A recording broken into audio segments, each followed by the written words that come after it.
링크 한번 같이 읽을까요? 시작.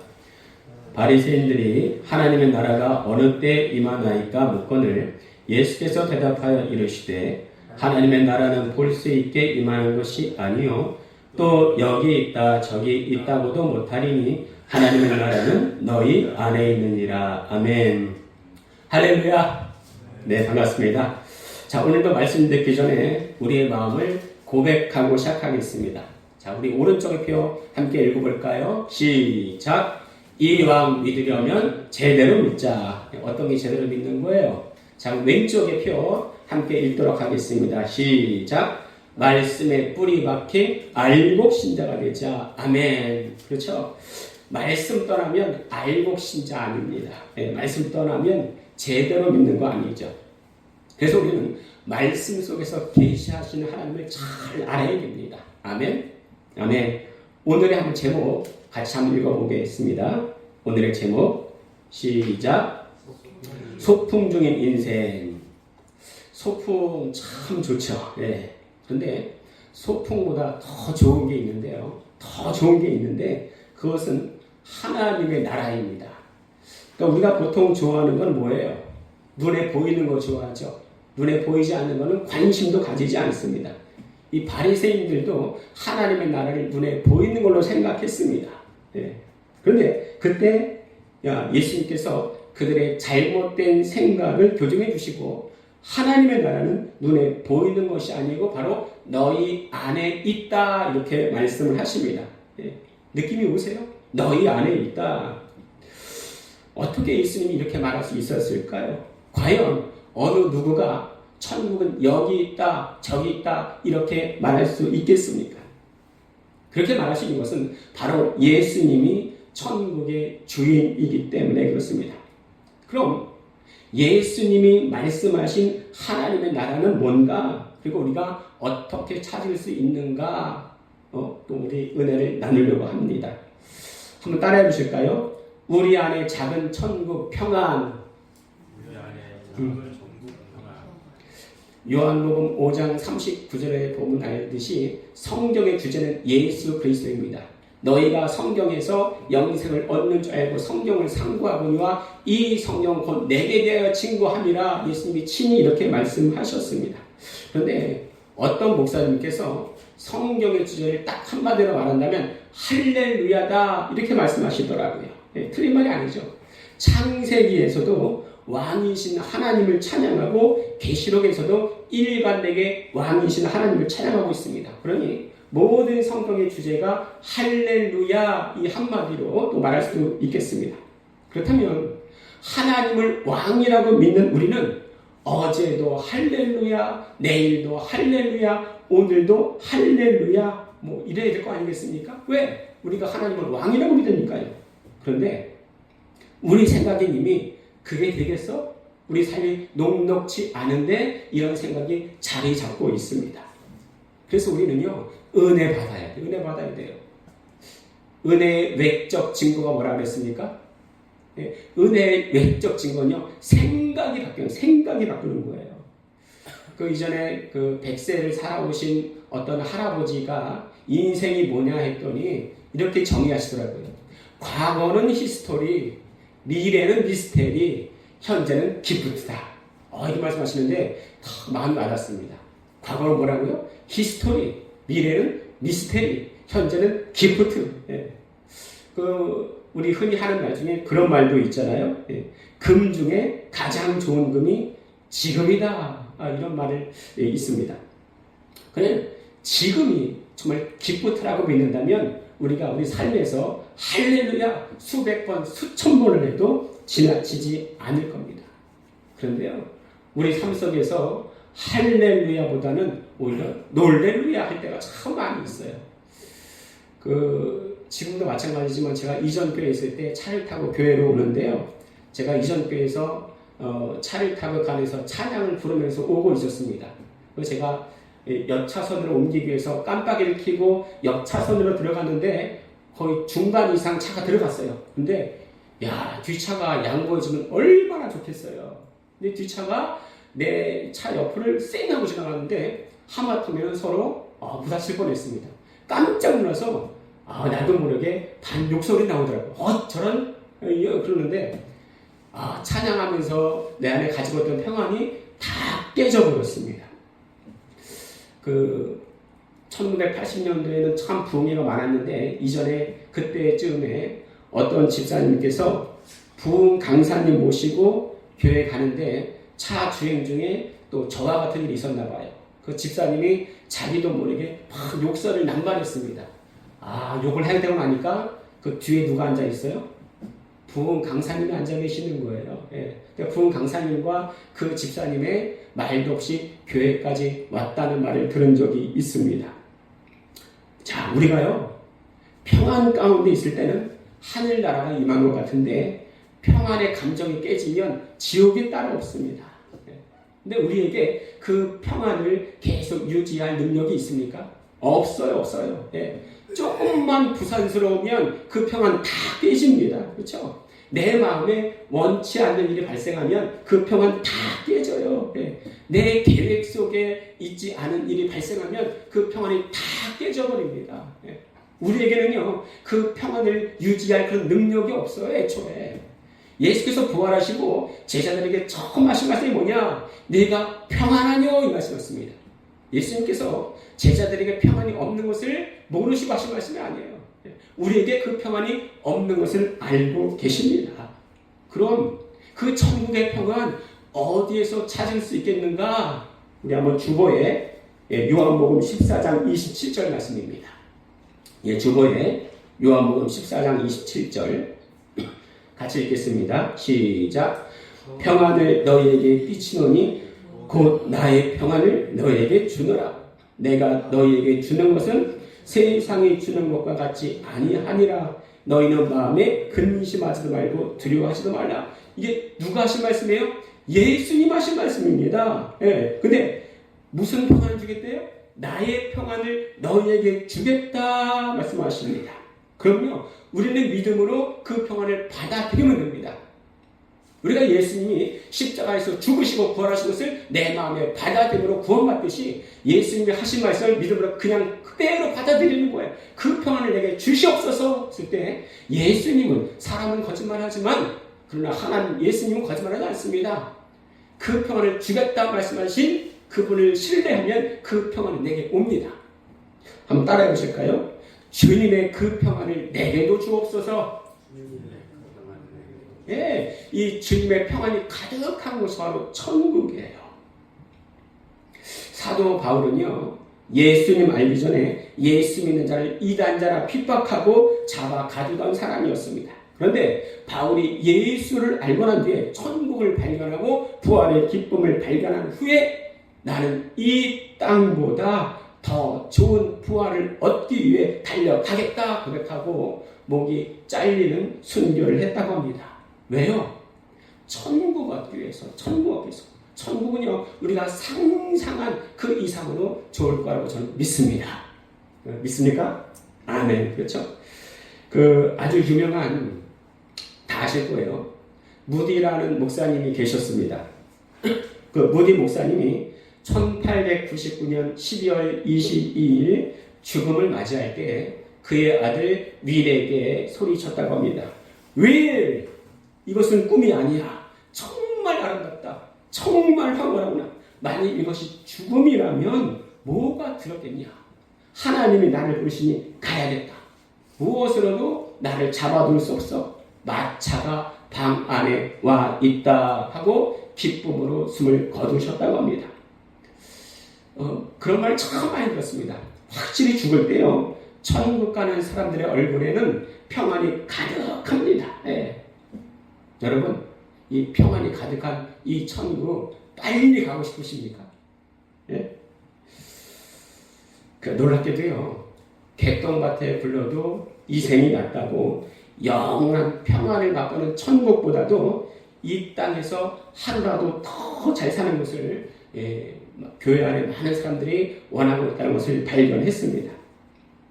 그 영원한 천국보다도요, 이 땅의 김밥 천국을 더 좋아하더라고요, 사람들이. 또 반면에요, 어떤 사람들은 어차피 이 땅에 기쁨이 없으니, 평안이 없으니 인생 대충 살다가 영원한 평안한 기쁨이 있는 천국에 이르자 이렇게 말하는 사람들이 있습니다. 이게 옳은 걸까요? 이게 옳은 걸까요? 죽어서 가는 천국 이 땅에서 누릴 수 없을까요? 한번 따라하겠습니다. 진짜 하나님의 나라 바실레이야.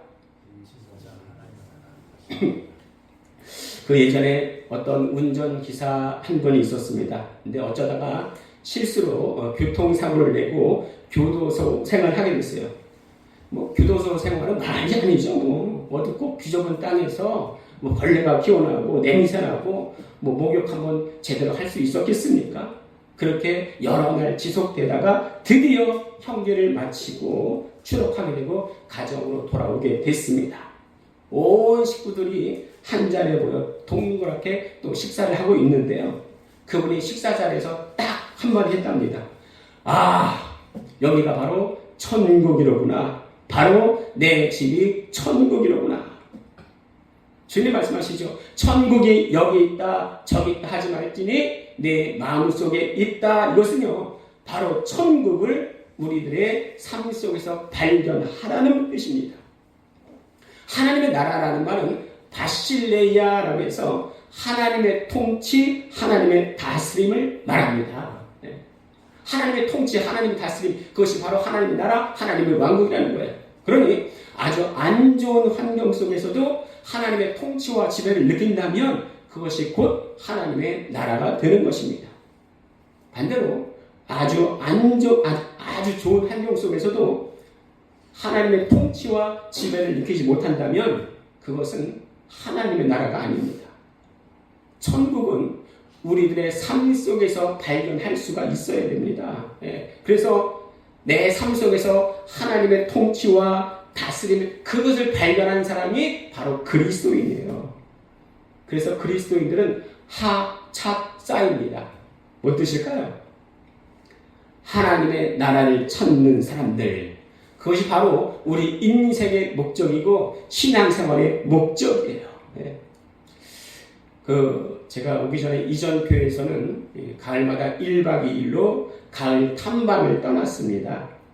그 탐방의 사전적인 뜻을 보면은 명승지나 유적지 따위를 구경하기 위해서 찾아감 이런 뜻이 있습니다. 탐방의 뜻이 그거예요. 근데 우리도요 매일매일 하나님의 나라를 찾기 위해서 탐방해야 됩니다. 탐방해야 돼요. 우리의 본향이 어디예요? 천국입니다. 우리의 본향은 천국인데 천국의 그림자를 맛보기 위해서 매일매일 천국 탐방을 떠나야 됩니다. 이것을 보면서 또 저것을 보면서 이야 여기에도 하나님의 손길이 느껴지는구나. 이야 저기에도 하나님의 손길이 느껴지는구나. 하나님이 내 주인이시구나. 이걸 발견하는 것이 천국 탐방의 목적입니다.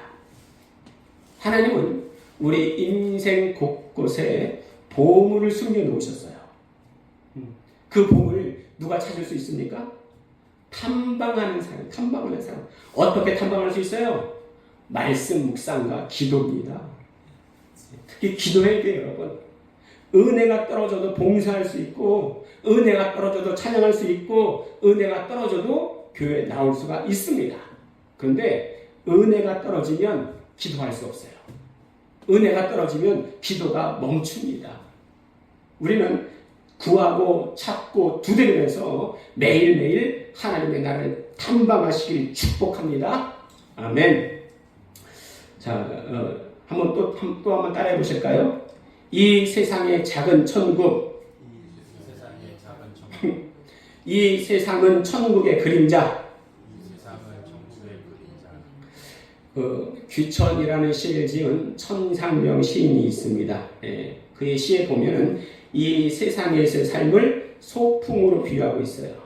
그 시에 이런 내용이 나옵니다. 나 하늘로 돌아가리라.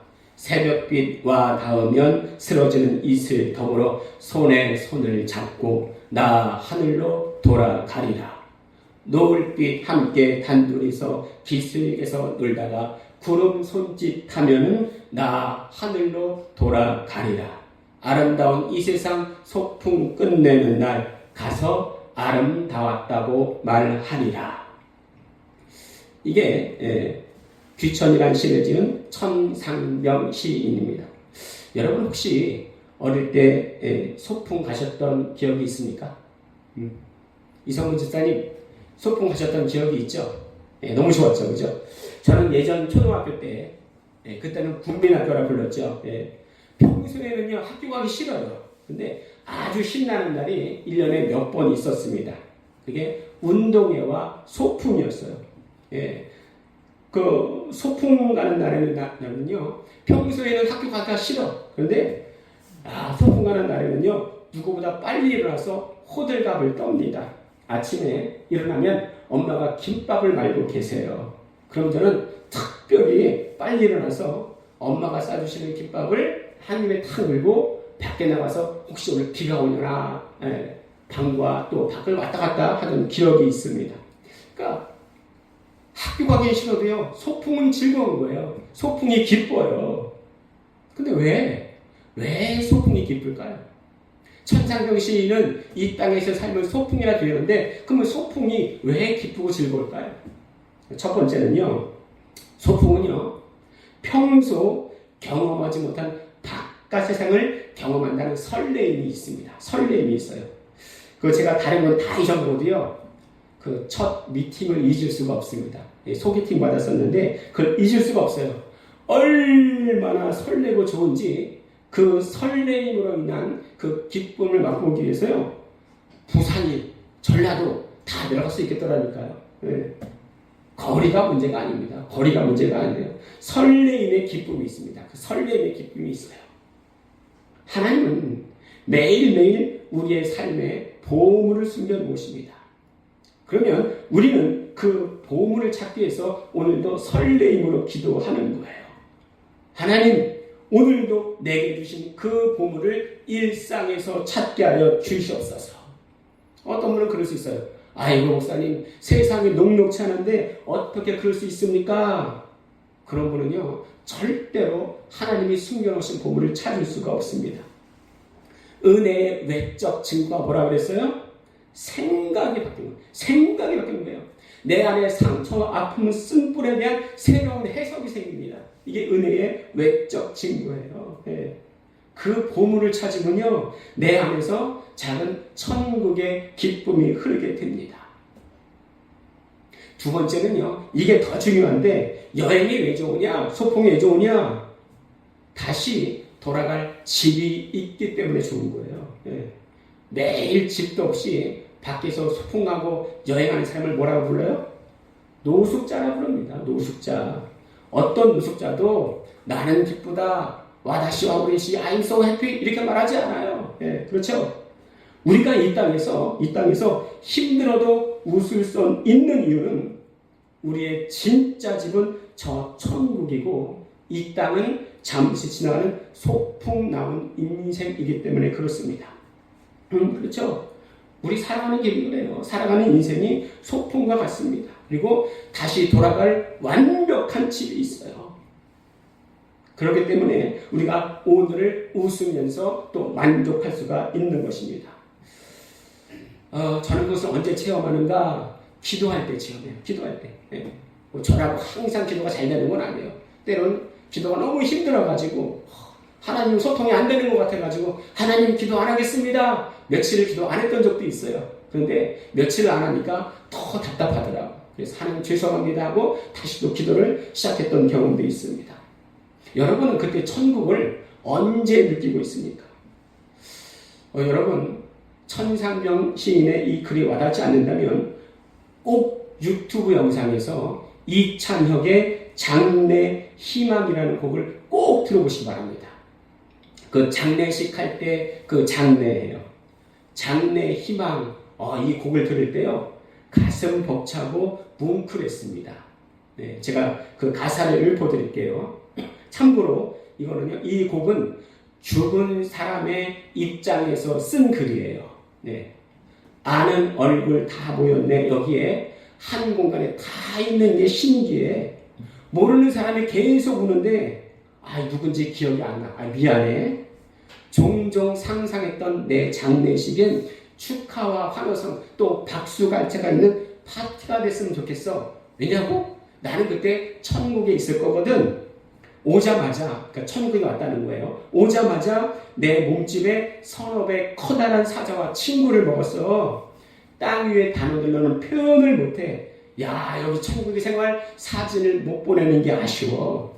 모두 다 여기서 볼 거라는 확신이 있거든.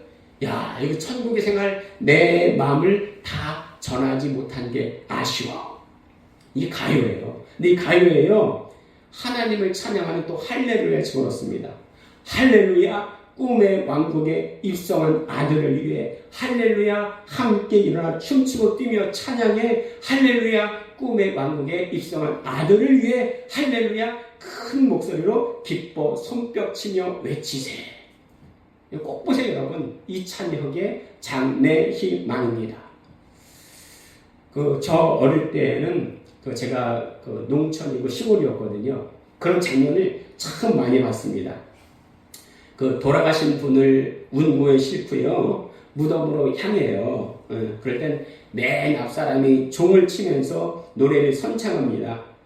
이제 가면 언제 오나? 옆 사람들이 워여 워여 합니다.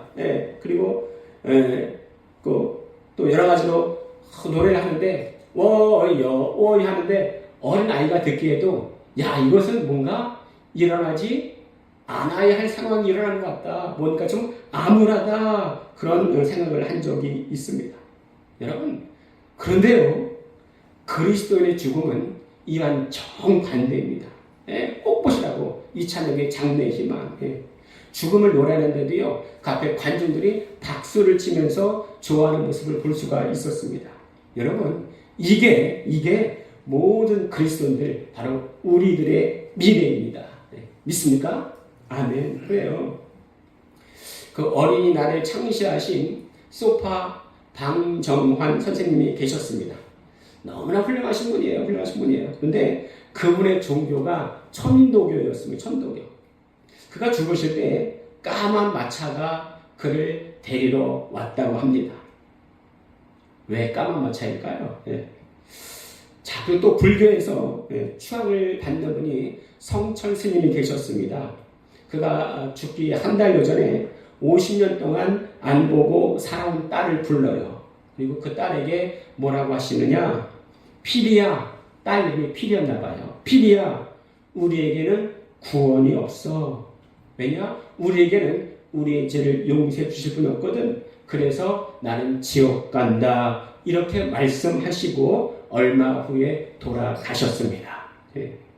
내 영이 가장 민감할 때는요, 사람이 태어날 때와 죽을 때예요. 대부분 많은 사람들이 제 주위에서도요, 갑자기 사고로 죽기 전에는 일반적으로 사람이 죽을 때요, 하늘에 사인이 있습니다. 불신자라도요, 그런 일을 겪는 사람이 참 많이 있는 것 같아요. 아까 말씀드렸지만 무디 목사님은 죽으실 때 황홀한 경험을 했습니다. 세상 사람들은 어여 하지만 무디 목사님은 이것이 죽음이라면 나는 이게 너무 좋다, 이렇게 말을 하셨습니다. 그러면 무엇이 이것을 가르는가? 그것은 내가 죽을 때, 과연 사람이 죽을 때 누가 그를 맞이할 것인가, 여기에 따라 그 사람의 마지막 가는 곳이 달라집니다. 어떤 사람은 죽기 싫어서 몸부림칩니다. 어떤 사람은 평안하고 기쁨 가운데 죽음을 맞이합니다. 하나님이 기뻐하시는 사람은 그의 마지막이 기뻐요. 우리 주보의 시편 116편 15절입니다. 116편 15절 같이 읽겠습니다. 시작. 자들의 죽음은 여호와께서 보시기에 귀중한 것이로다. 그렇죠. 사람들은 죽음을 싫어해요. 그런데 경건한 자들의 죽음은 여호와께서 보시기에 귀중하다, 이렇게 말씀하십니다. 그렇게 하나님의 기뻐하심을 입은 사람, 하나님이 귀 보시는 사람, 이 땅을 소풍으로 여기는 사람, 저 하늘의 천국을 사모하는 사람, 어떻게 살아야 되는가? 어떤 사람이 꿈에 천국과 지옥을 갔다 왔다고 합니다. 네, 천국과 지옥에 둘 다 맛있는 밥상이 차려져 있더래요. 근데 천국에 있는 사람은 서로 간에 맛있게 잘 먹고 있는데 똑같은 밥상인데 지옥에 있는 사람들은 그 밥을 먹지 못해서 불평과 원망을 하고 있더라는 거예요. 그래서 가까이 가봤더니 천국에 있는 사람들은 그 긴 숟갈로 서로에게 떠먹여주고 있더래요. 떠먹여주고 나도 먹고 너도 먹고. 근데 지옥에 있는 사람들은 똑같은 밥상인데 그 긴 숟갈로 자기 혼자 먹으려니까 나도 못 먹고 남도 못 먹고 그런 상황이 연출되고 있더라는 것입니다. 이 땅에서 천국의 모습 어떻게 발견할 수 있는가? 우리 안에서의 이해와 배려, 사랑입니다. 주님께서 천국은 여기 있다 저기 있다 하지 말지니 바로 우리 안에 있다 말씀하시는데, 이 안이라는 말은요 엔토스라고 하는데 이 원을 쭉 따라 올라가니까 카코스라고 해서 타락한, 해로운, 사악한, 잘못된 이런 뜻이 있습니다. 바로 이게 우리의 본성 아닙니까? 바로 이것이 바로 지옥의 모습 아닙니까? 그런데 예수님이 이것을 뒤집으십니다. 너 천국 백성 어떻게 살아야 되는가? 새 계명을 주십니다. 율법은요 총 613가지가 있어요. 이것을 10개로 압축하는 게 바로 10계명입니다. 그것을 예수님은 신약에서 총 2개로 압축하셨습니다. 그럼 우리에게 주신 그 3계명, 이 땅을 소풍으로 삼고 사는 사람, 참된 그리스도인 어떻게 살아야 되는가? 요한복음 13장 34절입니다. 13장 34절 주보에 있는데요. 같이 읽겠습니다. 시작. 새 계명을 너희에게 주노니 내가 너희를 사랑한 것 같이 서로 사랑하라. 이것이 바로 이 땅에서 실현되는 천국의 모습이에요. 새 계명 너희에게 주노니 내가 너희를 사랑한 것 같이. 이게 얼마나 중요한지 주보에 없는데 요한복음 14장 21절 찾아서 같이 읽겠습니다. 요한복음 14장 21절 같이 읽겠습니다. 시작. 나의 계명을 지키는 자라야 나를 사랑하는 자니 나를 사랑하는 자는 내 아버지께 사랑을 받을 것이요 나도 그를 사랑하여 그에게 나를 나타내리라. 우리 찬양할 때 예수 사랑해요 우리 마음을 고백합니다. 그런데 오늘 이 말씀에 보면 나의 계명을 지키는 자라야 나를 사랑하는 자니 이렇게 말씀하십니다. 반대로 말은 뭐예요? 예수님의 그 계명 지키지 않으면 예수님을 사랑하지 않는 자라는 거예요. 그럼 예수님의 그 계명이 뭡니까? 내가 너희를 사랑한 것 같이 너희도 서로 사랑하라 이겁니다. 오늘 우리는요 예배를 마치고 다 집으로 돌아갈 겁니다. 한 주간 어떠한 일이 벌어질지 무엇이 우리를 기다리고 있을지 우리는 몰라요. 그러나 우리가 다짐했으면 좋겠습니다. 어떤 일이 일어날지라도 내가 모두 양보하고 웃음대하고 이해하고 내가 주의 마음으로 그를 사랑하겠다 이런 마음이 있을 때 또 나 자신을 발견할 수 있고 삶의 천국 탐방을 할 수가 있는 것입니다. 정말 한 주간에 정말 천국 탐방을 하면서 주님의 마음을 깊이 느끼는 우리 모두가 다 되시기를 축복합니다. 제가 정리하겠습니다. 첫 번째, 하나님의 나라는 평안의 나라인데 이 평안이 내게 없습니다. 그러므로 예수님이 친히 나의 평안을 내게 주겠다 말씀하십니다. 이 평안을 믿음으로 받아들이고 소유해서 내 삶에서 천국 이룹시다. 두 번째, 그럼 평안이 있으면 다 천국인가? 아니에요. 세상 사람들도 돈으로 인해서 엄청난 평안을 느낄 수 있습니다. 진짜 천국은 바실레야라고 해서 하나님의 통치, 하나님의 다스림 말합니다. 우리 삶에서 그것을 얻도록 기도합시다. 세 번째, 천상병 시인의 소풍, 이 찬혁의 장래 희망, 글귀에서도 노래에서도 천국의 그림자를 볼 수가 있습니다. 하나님, 나도 삶에서 나도 보게 하여 주시옵소서. 천국을 본 자만이 천국 생활을 할 수 있습니다. 천국 생활을 하는 사람이 예수님 주신 새 계명 지킬 수 있습니다. 이것이 내 삶에 이루어지도록 이 시간 주여 한번 부르시고 은혜 받은 대로 같이 기도하도록 하겠습니다. 주여! 사랑해 주셔서